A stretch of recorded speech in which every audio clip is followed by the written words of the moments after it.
Varicose veins కి సరైన చికిత్స కోసం సంప్రదించండి ఎవిస్ హాస్పిటల్.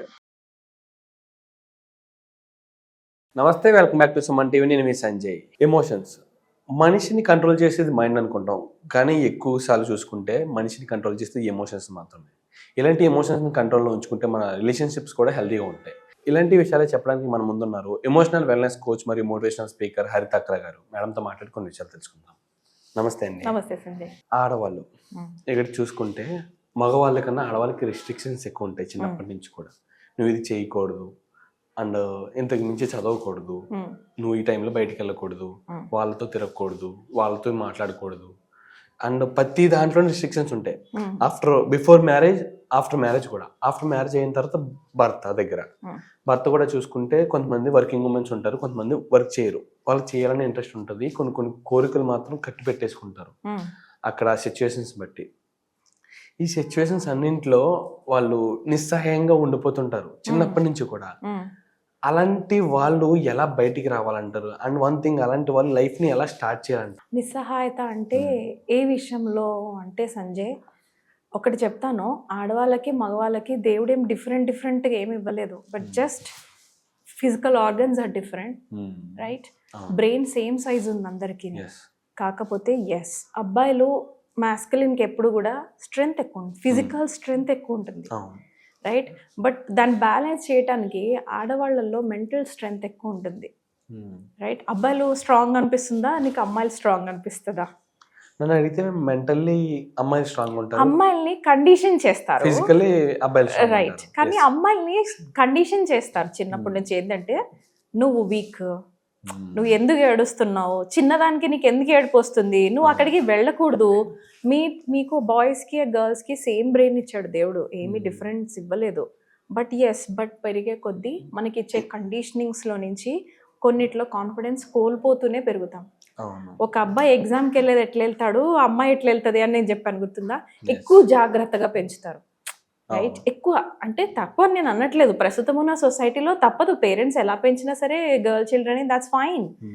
బట్ నాకు I want to share this Sanjay. నిన్నటి నుంచి అసలు తెలుస్తుంది నిస్సహాయత అన్న టాపిక్ ఎక్కడి నుంచి వచ్చిందంటే, అసలు ఒక అమ్మాయి వచ్చింది నిన్న, and it was an emergency case. అన్ని పక్కన పెట్టి, పిల్లలు, ఫ్యామిలీ అన్ని పక్కన పెట్టి ఆ అమ్మాయి దగ్గర కూర్చోవాల్సి వచ్చింది.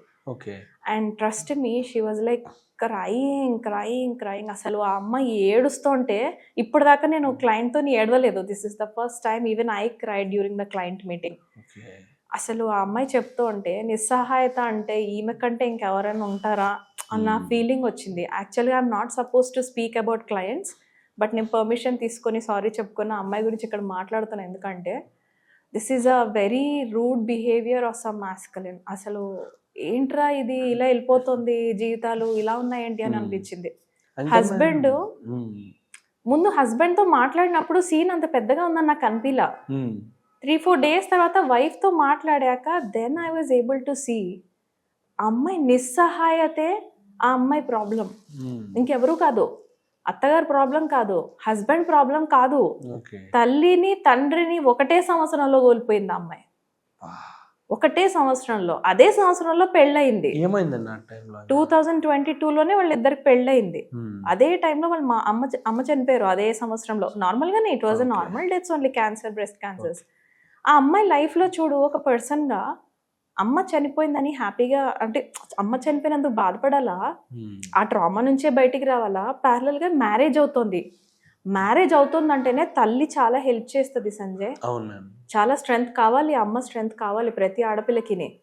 ఇక్కడ అమ్మ లేదా, అదే సంవత్సరంలో నాన్న చనిపోయారా, అన్నయ్య ఉన్నా లేనట్టేనా, చుట్టాలు ఉండి బాగు చేస్తారా అంటే పెళ్లిల్లో గొడవలా, హస్బెండ్ని కించపరచటమా? ఆ అమ్మాయి అవే ఫేస్ చేయాలా, ఈ ట్రామాసే ఫేస్ చేయాలా? కొత్తింటికి వెళ్తున్నాను, అక్కడ అడ్జస్ట్ అవ్వాలి కాబట్టి నాకు ఎవరు నేర్పించలేదు, నేనే నేర్చుకొని బయటికి వెళ్ళాలా?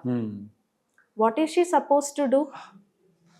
ఫోన్ చేసి అక్క అక్క అక్క నాకు హెల్ప్ చేయవనంటే ఎంత బాధేసింది తెలుసా అసలు సంజయ్. ఆ కొట్టటాలేంటి, డొమెస్టిక్ వైలెన్స్లేంటి, అసలే ఆ అమ్మాయి హెల్ప్లెస్గా ఉంది. అత్తగారు తనకి లింక్ పెట్టేసి నువ్వు పలానా వాళ్ళ దగ్గరికి వెళ్ళిపోతున్నావు, ఆ అమ్మాయి ఇంక ఇక్కడ ఉండలేక బయటికి పారిపోతుందయ్యా.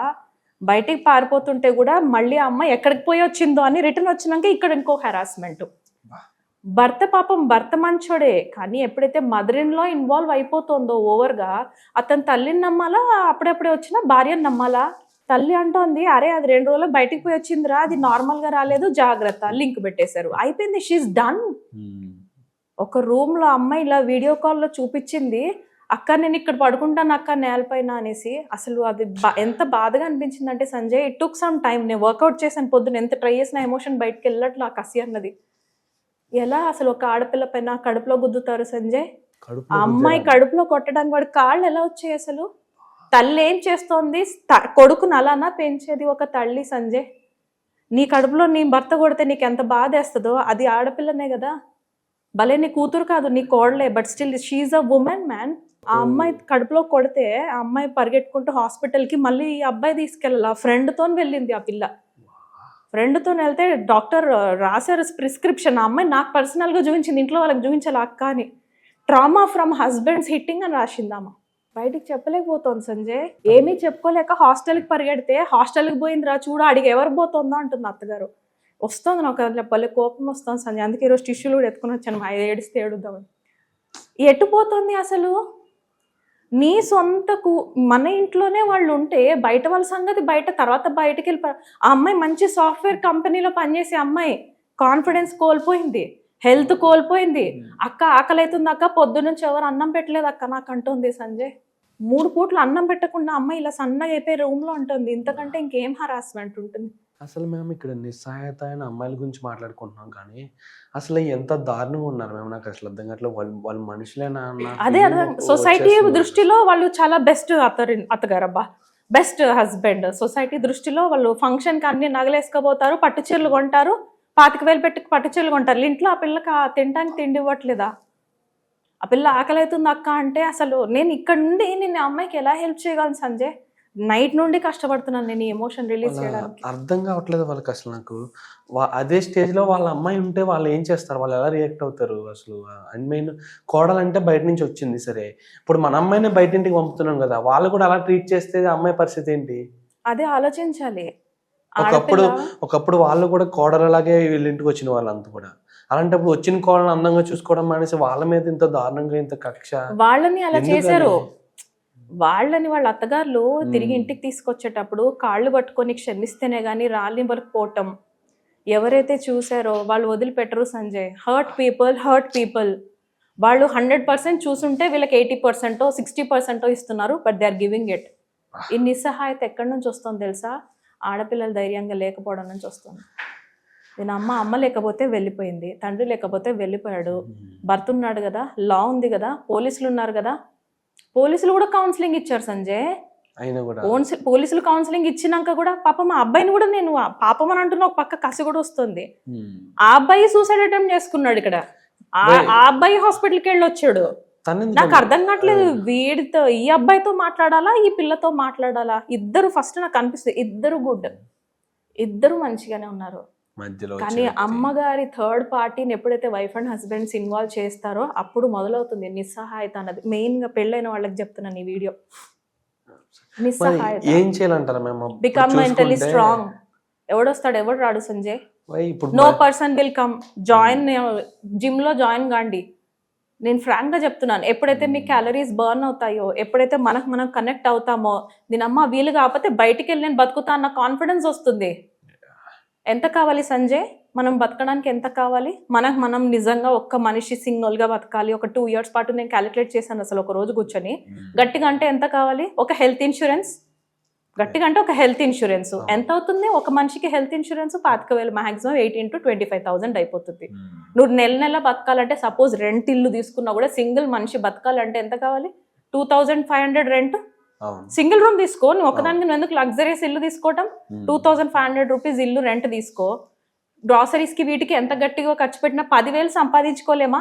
సంపాదించుకోవచ్చు. 10,000 కూడా ఇది ఆటో వాళ్ళే, రిక్షా ఒక్కే వాళ్ళే సంపాదించుకున్నారే. ఒక ఆవు నెలకి 4 మందికి పాలు పిండి 4గురికి ఇస్తుంది.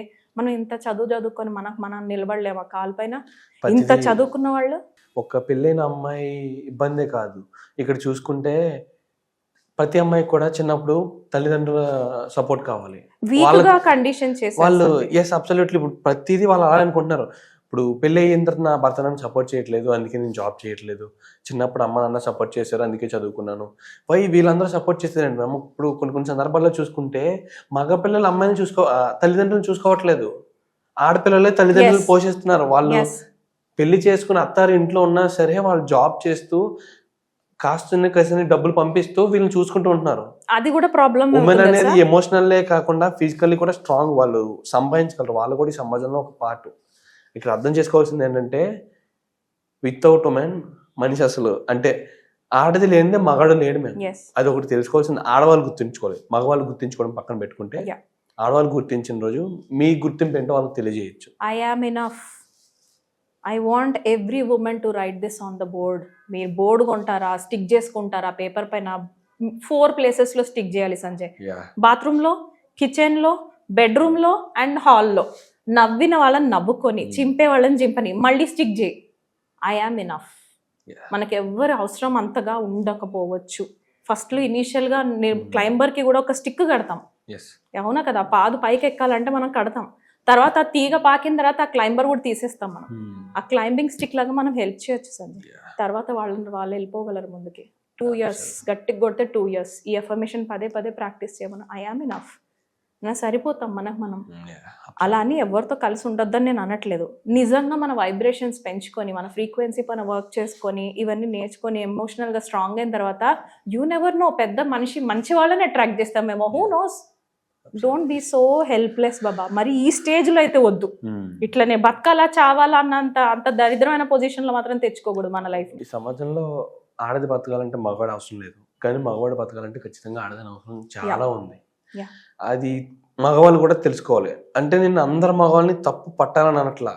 ఇప్పుడు ఆడవాళ్ళని హింసించి నీకు నేనే గతి, నేను లేకపోతే నువ్వు లేవు, నేను లేకపోతే నువ్వు పోషించలేరు, నేను సంపాదించకపోతే నువ్వు తినలేవు, ఇలాంటి ఈ మైండ్ సెట్లో ఉన్న వాళ్ళు ప్రతి ఒక్కరు అర్థం చేసుకోవాలి. ఒక్క రోజు కానీ మీ ఇంట్లో ఆడ మనిషి లేకపోతే నీ పరిస్థితి ఏంటి, ఇది గుర్తుంచుకున్న రోజు అన్ని గొడవలు కంట్రోల్ ఉంటాయండి. మీరు చెప్పిన మాట నిజంగా. Thank you ma'am, thank you very much. Thank you Sanjay.